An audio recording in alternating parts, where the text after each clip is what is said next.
ને જય માતાજી મિત્રો, તો આપણે આવી ગયા છીએ વાડીએ ને આપણે પાણી વાળીએ છીએ અને પાછળ જો પપ્પાને તે દવા છાંટી રહ્યા છે ને આપણે આપણા પાકમાં છે જીરું, તમે જોઈ શકો છો. અને આ આપણું છે દાર કનેક્શન માટેનો પાવર સપ્લાય.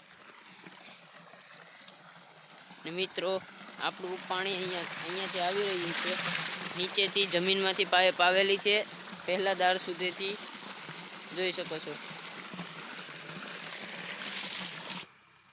મિત્રો આપણું શાક બકાલું પી ગયું છે, તો હાલો આપણે મોટર બંધ કરી આવી, કારણ કે આપણે 2 જ કેરા પાવાના હતા. આ બધું તો આપણે કાલ વાઈ દીધું હતું, તો ચાલો મોટર બંધ કરવા.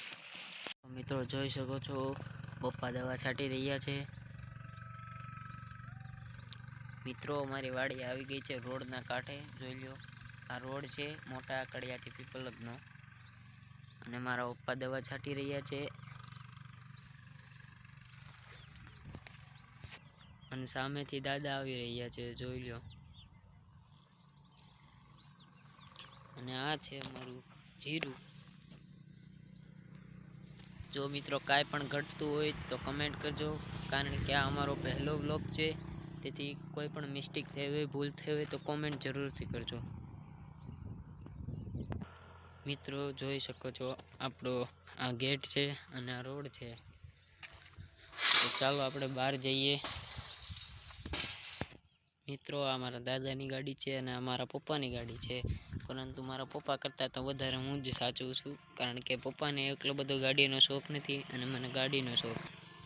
મિત્રો મને સાયકલ લઈ દીધી છે, તે હમણાં હું તમને ઘરે જઈને બતાડું, પરંતુ મને સાયકલ કરતાં બાઇકમાં વધારે રસ છે, તેથી હું બાઇક ચલાવું છું. ને અહીંયા થોડા મજૂરના છોકરા, જો પતંગને આજ ઉત્તરાયણ છે તેથી પહેલાં વ્લોગથી અમે ચાલુ કર્યું છે.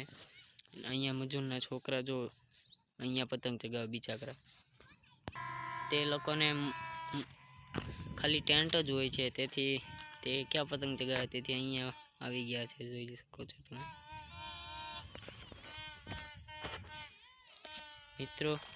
મિત્રો અત્યારે 5:15 વાગી ગયા છે, 5:13 થઈ છે, પરંતુ 2 મિનિટની વાર છે,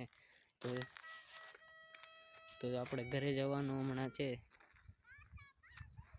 જો બિચારા અહીંયા ઠેઠ આવી જાય છે પતંગ ચગાવવા.